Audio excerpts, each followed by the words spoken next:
comment exploiter son temps, comment le mettre à profit pour maximiser son rendement.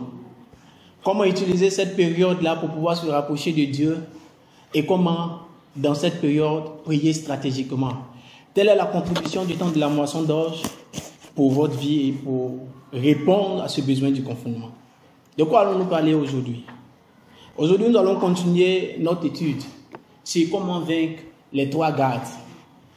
Et nous nous étions arrêtés sur le fait qu'il nous fallait des personnes. Nous avions parlé de la nécessité pour nous de pouvoir vaincre la garde humaine.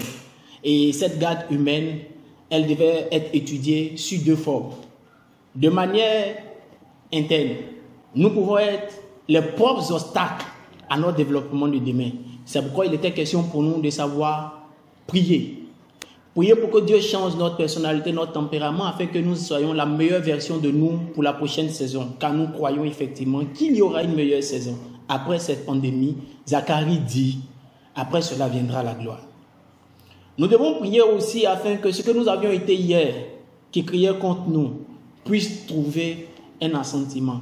C'est-à-dire, seul Dieu ne se souvient pas de nos péchés. Mais les hommes se rappellent et souvent nous appellent même dans la Bible en fonction de nos erreurs d'hier. Il fallait donc prier le Seigneur afin que Dieu puisse transformer notre réputation. Et nous avions dit qu'il nous fallait avoir de nouvelles connexions, de nouvelles personnes dans notre vie. Au nombre de ces personnes, nous avons parlé de Jétro, un mentor qui avait pour but de nous défier, de nous donner savoir que les exploits de l'avant-pandémie n'étaient pas les seuls exploits accomplis et que nous devions travailler. Nous voulons être la voix du confinement, la voix de celui qui t'aide à savoir comment prier dans ce confinement pour que l'après-confinement soit meilleur pour toi. Aujourd'hui, prenons nos Bibles dans le livre de 1 Samuel chapitre 22. Nous allons voir l'histoire de David, comment il a vécu son confinement, car David aussi a vécu à un moment donné de sa vie un confinement. David partit de là et se sauva dans la caverne d'Adullam. Ses frères et toute la maison de son père l'a pris, et il descendit vers lui. Tous ceux qui le trouvaient dans la détresse, qui avaient des créanciers ou qui étaient mécontents, se rassemblaient auprès de lui. Il devint leur chef.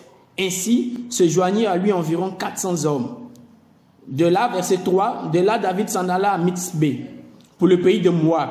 Il dit au roi de Moab, « Permets, je te prie, à mon père et à ma mère de se retirer chez toi, jusqu'à ce que je sache ce que Dieu fera de moi. » Et il les conduisit devant le roi de Moab. Et il demeurait avec lui tout le temps que David fut dans la forteresse. Ou si vous voulez, dans le confinement. Le prophète Gad dit à David, ne reste pas dans le confinement, va-t'en et entre dans le pays de Juda. Et David s'en alla et parvint à la forêt de Héret. C'est un très bon passage qui nous parle de la saison de David où il était obligé d'être dans une forteresse, reclus, séparé de tous, semblant être abandonné. C'était pour lui un confinement. Il devait y rester. Il devait s'interroger sur ce que devait être son avenir. Il le dit au roi de Moab, jusqu'à ce que je sache ce que Dieu veut faire de moi. Ce temps doit être pour nous un temps mis à part, mais un temps qui doit être bien approprié, qui doit être bien utilisé. Demandez dans ce Dieu, à notre Dieu, dans ce temps, qu'est-ce qu'on sera demain? Qu'est-ce qu'on fera demain? Quelle est la nouvelle orientation de notre vie? Nous n'avons pas le droit de prendre le confinement comme un moment pour se donner à des loisirs. Je crois entendre quelque part que la société qui marche le plus est la société des sextoys. Frères et sœurs, éloignons-nous de ce genre de choses, car Jésus revient bel et bien. Comment exploiter son confinement? Pendant ce confinement, j'aimerais que vous puissiez faire attention dans le livre de 1 Samuel, à partir du chapitre 22, où David, étant reclus dans le confinement, s'est mis à prier. Il a dit au roi Moab, j'aimerais savoir ce que Dieu prépare pour moi. Il y a une chose que nous devons comprendre, c'est que peu importe la vision de Dieu pour toi, il aura besoin de l'accomplir avec des hommes qu'il mettra à côté de toi. Si Dieu a de nouveaux projets pour toi, tu dois aussi prier pour que Dieu mette de nouvelles personnes auprès de toi. C'est pourquoi aujourd'hui, j'aimerais continuer ma série d'enseignements sur comment prier pour avoir de nouvelles personnes. Pour vaincre la garde des hommes, il faut avoir des hommes auprès de toi. La première personne que je te recommande d'avoir après Jéthro, c'est un prophète. Juste au verset 5, la Bible déclare qu'un prophète intervient dans la vie de David en la personne du prophète de Gad. Le prophète dont tu as besoin ne sera pas un prophète qui, comme hier, aura pris l'habitude de te dire ce que tu voulais entendre. Non. Nous entrons aujourd'hui dans un nouveau cycle prophétique. Le cycle prophétique dans lequel nous entrons, c'est le cycle où le prophète est aujourd'hui comme l'évangéliste de l'Église. Hier, l'évangéliste était considéré simplement comme étant le prophète de Dieu vers les païens. Mais le prophète aujourd'hui est comme l'évangéliste de l'Église. Le rôle du prophète aujourd'hui est d'annoncer à l'Église que Jésus est à la porte. Et les évangélistes devront aller relayer ce message à ceux qui ne connaissent pas le Seigneur.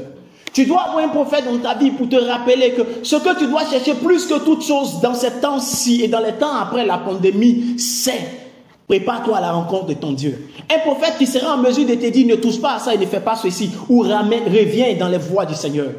Oh, arrêtons de marcher toujours dans la logique de qu'est-ce que je serai, qu'est-ce que je deviendrai. Je suis prophète de l'Éternel et j'annonce ce que l'Éternel veut. L'Éternel dit pour cet temps de la fin, je susciterai 2 oliviers, des personnes qui annonceront mon retour. Si nous sommes en train de vivre des signes qui annoncent le retour du Seigneur, laissez que Dieu suscite aujourd'hui une nouvelle génération de prophètes pour annoncer à l'Église, prépare-toi à la rencontre de ton Dieu. Tu auras besoin d'un prophète que tu écouteras. Un prophète qui pourra te dire comme Nathan, c'est de toi qu'il est question. Toi qui dois changer de vie. Un prophète que tu ne devras pas tuer comme Jean, parce qu'il t'aura dit change de vie, ô roi. S'il est vrai qu'on ne dit pas à un homme public des choses qui lui sont privées sur la place publique, il est important que cet homme public accepte de comprendre le rôle du prophète.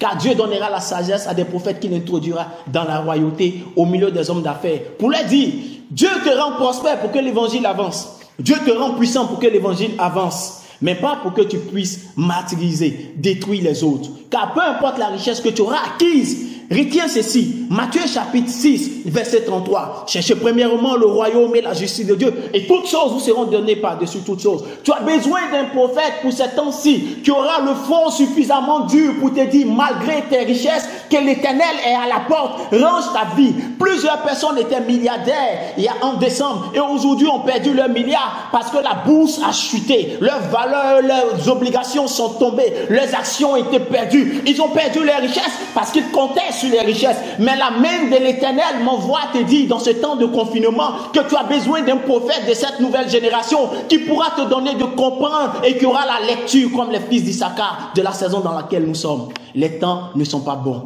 Entends la voix de cette nouvelle génération de prophètes qui seront aussi puissants, qui seront aussi aiguisés, mais qui auront aussi l'audace pour te dire les temps dans lesquels nous sommes. C'est aussi les temps dans lesquels Dieu veut élever une génération de chrétiens stables, intègres, mais prospères pour que l'évangile avance.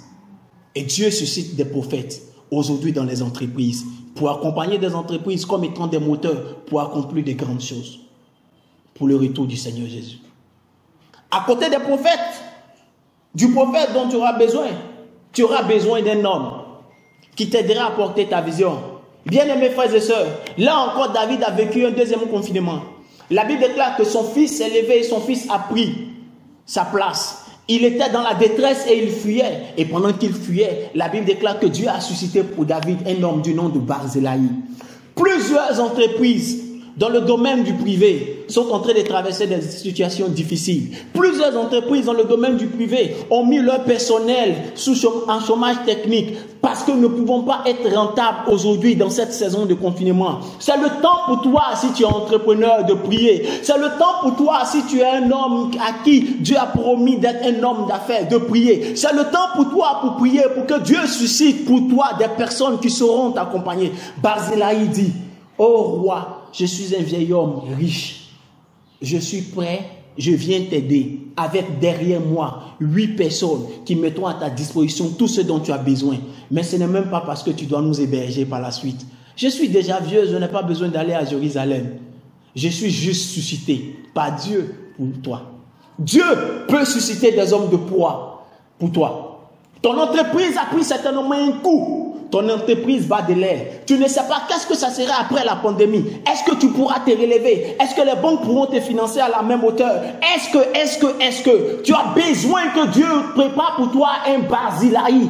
Barzillai est cet homme qui est venu aider David. Il a utilisé ce qu'il était, sa notoriété. Il a utilisé ce qu'il avait, ses ressources, et il a utilisé le carnet d'adresse qu'il avait, car il est venu avec plusieurs personnes. Dieu suscitera pour toi certainement, quand tu seras en train de prier dans ce confinement, dans l'après-pandémie, des hommes qui ne croiront pas que tu dois mourir, des hommes qui croiront au projet que tu as, l'utilité de ce projet pour la nouvelle saison, et ils mettront ce qu'ils sont, ils mettront leur carnet d'adresse, ils mettront leurs ressources, et ils mettront même leur expertise à ta disposition pour que tu puisses avancer. Mais c'est maintenant que cela se prépare. C'est maintenant que cela se prépare. D'où l'utilité du temps du confinement pour t'aider à prier.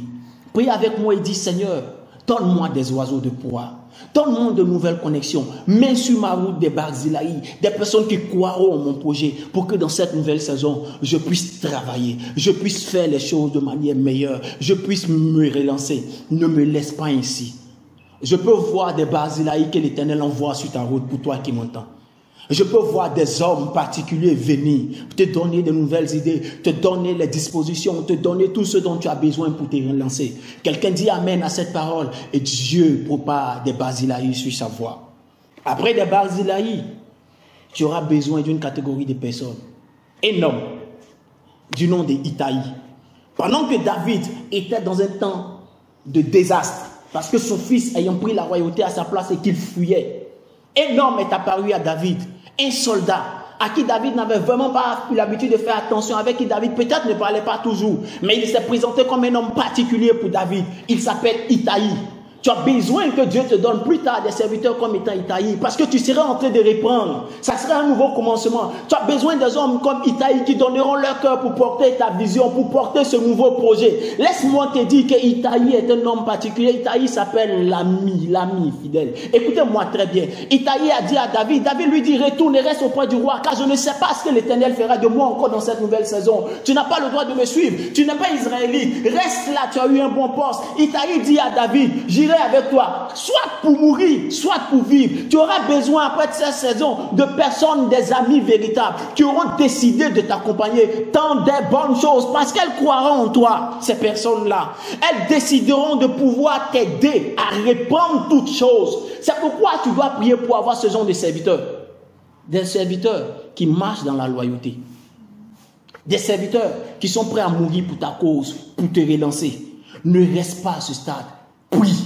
C'est maintenant que les choses se préparent. Souvenez-vous, la Bible déclare dans le livre de Marc au chapitre 5 et au Matthieu aussi. La Bible dit que le Seigneur Jésus a prié toute la nuit et au matin, il a choisi ses disciples. Au nombre de 12 qu'il avait choisi, un seul l'avait trahi. Si tu pries maintenant, tu pourras avoir de bons disciples. Si tu pries maintenant, tu pourras avoir de bonnes personnes pour reprendre tes activités après. Si tu pries maintenant, l'après-pandémie sera meilleur pour toi. Car tu verras des personnes qui viendront travailler avec toi, qui croiront en ton projet et qui feront exploser ce que tu seras. Je voudrais terminer parce qu'il m'est parvenu qu'après le confinement au Japon et après le confinement en Chine, le taux de divorce a explosé. Il m'est parvenu que dans certains pays européens, que pendant le confinement, le taux de violence conjugale a encore explosé. Je voudrais apporter ma contribution pour ceux qui ne sont pas mariés, ou même ceux qui sont mariés, qui sont dans les affaires et qui devront relancer les affaires. Ça sera difficile. C'est le lieu pour toi de prier pour que Dieu donne la sagesse et le cœur qu'il faut à ton partenaire.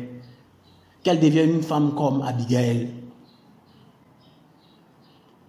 qui pourra te comprendre, qui pourra avoir de l'espérance, qui pourra te coacher, mais qui pourra t'accompagner. Quand Abigail, épouse un homme riche, a appris que David voulait l'épouser après le décès de son mari, elle n'a point regardé au statut social de David. Que ton épouse, par ta prière, ne regarde pas après le confinement au fait que tu sois tombé pour chercher à te laisser. Mais que comme Abigail, qu'elle croit. La Bible déclare que quand elle a reçu l'information, elle s'est mise à genoux, elle a dit: allez lui dire que je serai la servante pour laver les pieds de ses serviteurs. C'est-à-dire que je suis prêt à l'aider à monter. Je suis prêt à même travailler avec lui, à lui donner d'être la meilleure version de lui, mais atteindre les objectifs de Dieu pour toi. Si tu n'es pas encore marié, c'est le temps de prier pour avoir une telle épouse. Et si tu es marié, la Bible dit le cœur du roi est comme un courant d'eau entre ses mains. Dieu peut transformer le cœur de toute personne. Prie donc le Seigneur.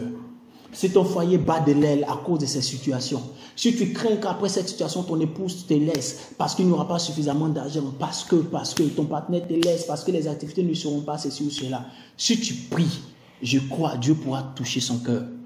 La Bible dit qu'Abigail était une femme particulière, belle de figure, mais pleine de bon sens. Que Dieu active dans le cœur de ton épouse le bon sens, la compréhension, et qu'elle ait la vie, la vision, et l'énergie nécessaire, et les paroles nécessaires pour te relever. Ce jour, j'avais voulu mettre l'accent sur ces personnes et te dire, si tu pries, toute chose deviendra meilleure. Mets à profit ce temps de confinement dans la prière. Et tu verras certainement Zacharie, comme il l'a dit. Après cela, viendra la gloire. Dieu nous bénisse abondamment.